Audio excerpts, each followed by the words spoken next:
An epidemic. The man accused of shooting a Milwaukee family's home. Taking young lives. A 17-year-old girl was shot and pronounced dead. Destroying families. I want my baby back so bad. Gun violence is now the leading cause of death for young people. I do cry often about the children I see in the ER. Why is this happening? A lack of love, a lack of appreciation for humanity. And how can we stop it? We need more coaching.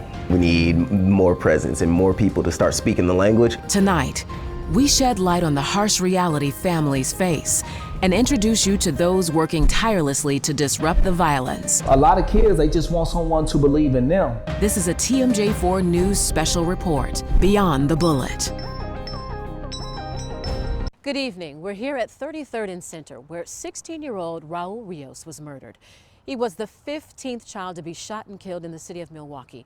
Yes, you heard me, the 15th. Well, over the last decade, I have covered stories of young people on both sides of the trigger, but rarely do we take the time to talk about the bigger impact of youth gun violence.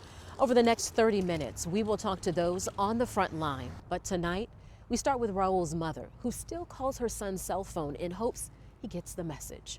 It's hard not to hold him anymore. Very hard not to hold him anymore. Very hard not to hear his voice. Through her tears, He was my best friend. an unbreakable bond between mother and child. He was all I had with me. It was just me and him. Celeste Cummings shares the joy her son Raul brought to her life. He was so talented. Man, my son was so smart. As a parent, she vowed to protect him. I remember changing his diaper and letting him know that I would always protect him. I'll never forget that day. You know, we can't be everywhere at once, but this is my child I couldn't protect. It hurts. On a hot summer day in July, Celeste received a call that would shatter her world. His sister video calls me and she's crying. I was like, girl, what is wrong with you? She said something happened to Raul. I'm like, what? I jumped out and just fell to my knees and started screaming and screaming and screaming and screaming and screaming. And rushed over there. To where it happened? Yeah. It still is. To this day, I feel like it's unbelievable. Her 16-year-old child gunned down. What happened to your son has happened to so many other young people here. That's crazy too. Like I keep telling these people, I taught my son that gun violence is not the way to go. You know, I told him about all the outcome of it all. He knew that. He learned in school. He saw it on the news. He heard me out. I don't know what exactly happened. Raul's mother only finds little comfort now in protecting and polishing the urn that holds her son's ashes. I would do anything in this world for him to not have to be where he is today. I know it's not possible, but sometimes moms still have that hope for something they know they can't get. Raul is just one of these kids, 17 and under, that have been shot and killed this year so far. That is 5 fatalities less than what we saw in 2022. And with just 6 weeks left in the year, 119 children have been injured by gunfire. And as you can see, that's more than all of last year. Well, Dr. Megan Schultz is a pediatric ER doctor at Children's. She shares a little of what she has seen over the last decade. When the ER page goes off, transporting a 16-year-old male gunshot victim. Dr. Megan Schultz never knows what to expect once she steps into the trauma bay. We are seeing, you know, the 15-year-old who thinks it's cool to have a gun and accidentally shoots himself in the leg because the gun was in the pocket. We are seeing the 2-year-old who finds grandma's gun underneath the car seat and accidentally shoots himself in the head. And then we're seeing like the sort of drive-bys. I was playing at the playground and I was shot. One thing is for sure. My job is to keep the kid alive. Alive to be reunited with their loved ones, many times watching and waiting behind this red line. We want them to see that there's so many people working on your child and doing all our, our best effort to save them. On any given day of the week, the number of kids admitted to Children's Wisconsin Hospital for gunshot wounds might surprise you. On average, it is 3 times a week. Injured by gunshots? Sometimes in a single 8-hour shift, I will see 2 or 3 children shot just in those 8 hours. The work Dr. Schultz admits can take a toll on her. I do cry often about the children I see in the ER, but it's not usually in the moment. It's after my job is done and I have a minute to step away. As a first responder, she is not alone. There's just so many of us who have been traumatized by seeing this gun violence and then seeing the havoc it wreaks. It weighs on so many people, and I don't... As passionate as she is about saving children, she is just as passionate about speaking out about what she believes is part of the problem, the easy access of guns. I just would like people to understand how prevalent it is. Kids are innocent. We should all be caring about all the kids. So no matter what neighborhood's happening in, we need to care about this as a country. First responders aren't the only ones who see the impact of gun violence. I spent time at Paradise Funeral Home here in Milwaukee. Dr. Camila Clark works closely with grieving families, and she tells me 20 years ago, it was rare to funeralize so many children killed in the crossfire. As a mother, she sympathizes with parents going through the painful process of picking out a casket for their child. You're looking at this beautiful angelic soul, 9, 10, 12 years old, and it's always, what if? What was this child going to be? Did this child have the potential to impact my life in a meaningful way? Those lives cut short by gun violence reach beyond victims of crimes. Who here has been a victim of gun violence? Still ahead on Beyond the Bullet, we go inside the Vel R. Phillips Youth and Family Justice Center, talking to those working to rehabilitate kids serving time. We'll put them in a situation where they may get angry, they may get happy, they may get sad, and we actually use those situations to teach them how the skills will be helpful, so you see it in real time. Then, join me as I hit the streets with a Milwaukee-based team interrupting the cycle of violence. Before we pass judgment, we should shoot to understand them first.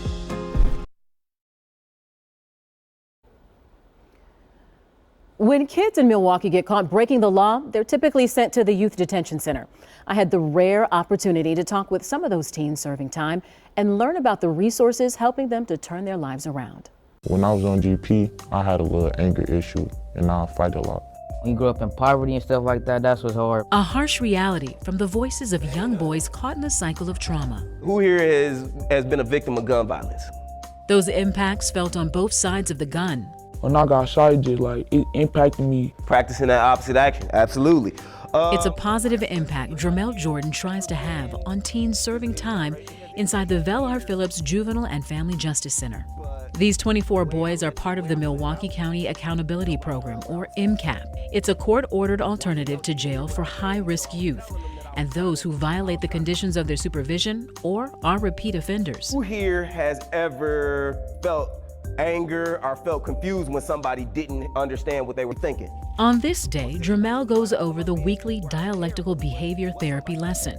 The best feeling for anybody who teaches and is when you see that light bulb go off in somebody's head. The Cleveland Clinic calls DBT a form of talk therapy for people who experience emotions very intensely. At MCAP, the goal is to meet youth where they're at and give them the tools they need to make better decisions once they leave. If I hear another kid giving another kid the advice that I gave them, because then you know they were listening. And they are listening. It's the 3 states of mind. They're my favorite DBT skills. Reasonable mind, emotion mind, and wise mind. And emotion mind, it works with thinking of your long-term consequence. Like, that's why we just learn cope in the head to think before you do something. Each participant is in the program for up to a year. Getting through to kids in that short period of time is key, yet challenging. Are you going to be on probation when you get out? Are you going to have an advocate when you get out? Just a couple of months ago, who we taught him and the person who was accused of murdering him in the same class. A devastating outcome.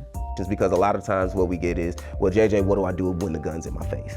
And we try so hard to teach them about the thousands of decisions that come before the gun ever gets into their face and how important those decisions are. Dramel says he's built trust with many of the kids by consistently showing up week after week. He hopes to use that bond to push participants to change and grow. It just feel like you always got somebody there for you. Breaking the cycle of gun violence begins on the streets.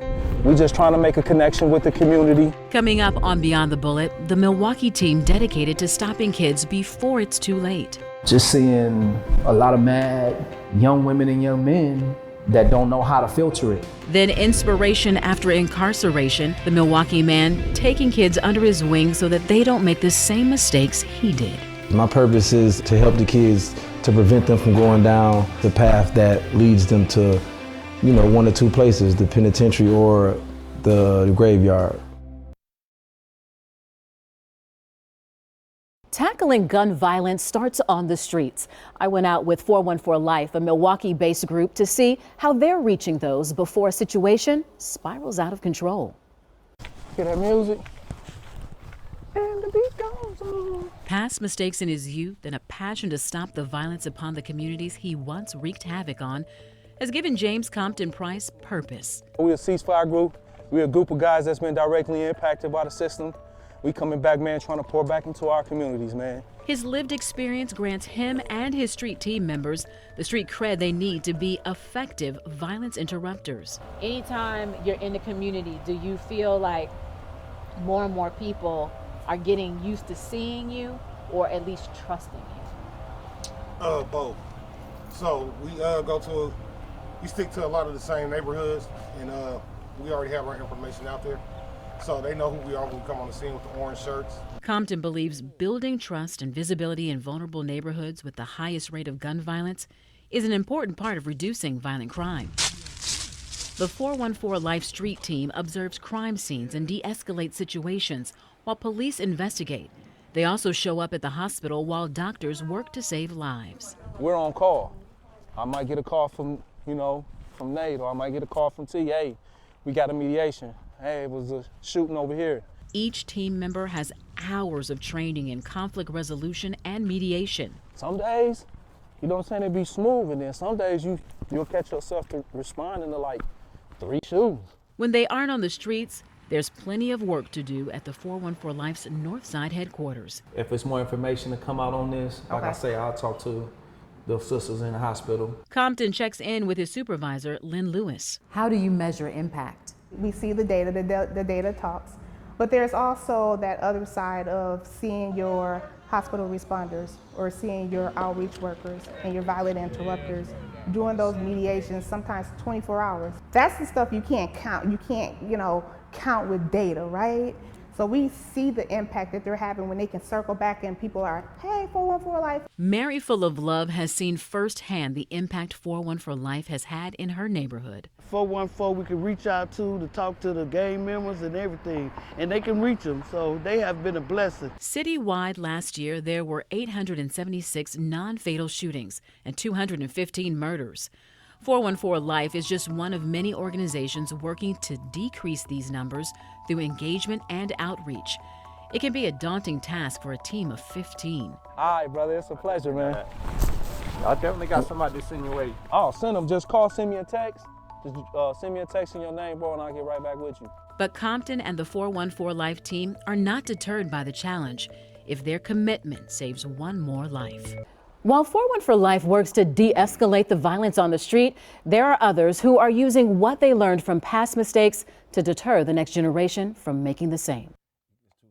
You can only move 3 spaces, and they got to be on the L with your horse. Chess is all about making smart moves. This way, that's an L.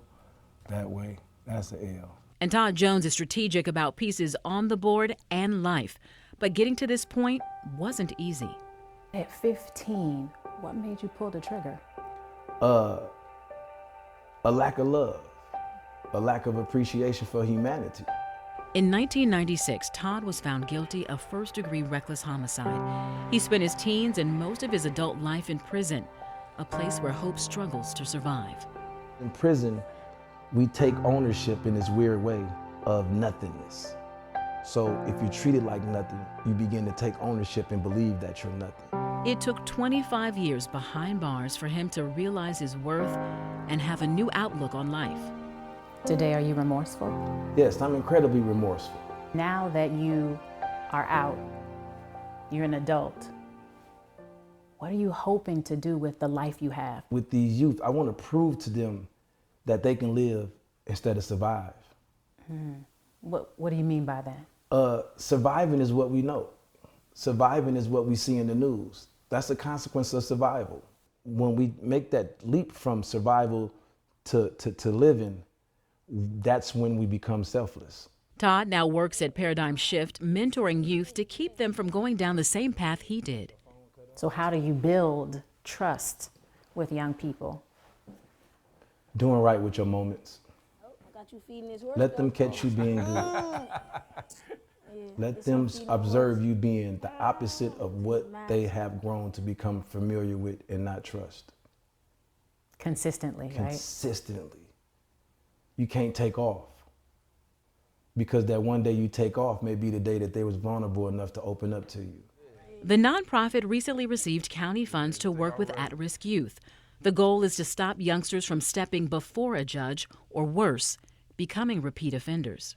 A smile of fear. A smile of fear. Bro. Nick is one of the kids he hopes to turn around.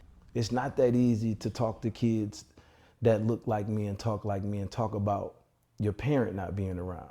The only way that works for me is to just be truthful about the situation. And that's hard for even a mentor. A mentor who knows firsthand what it feels like to hold a loaded gun. Now, at 42, Todd says accountability has been his anchor. That's what made me become a better human being, not just a mentor. It's having people around me, whether it's my pastor, whether it's my fiance, or just people around me that just keeps me grounded. If I go forward, any way you can take a piece. Todd's next move hopes to be his best move, thanks to a second chance with Paradigm Shift. These guys gave me a shot to be the person that I always wanted to be. Next on Beyond the Bullet, a look back at just some of the young lives forever changed by gun violence.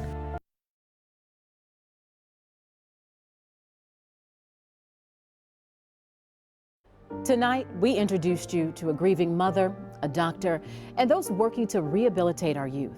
Now, I want to leave you with the faces of precious lives taken too soon and those who have survived gun violence. I'm Shannon Sims, and this was Beyond the Bullet.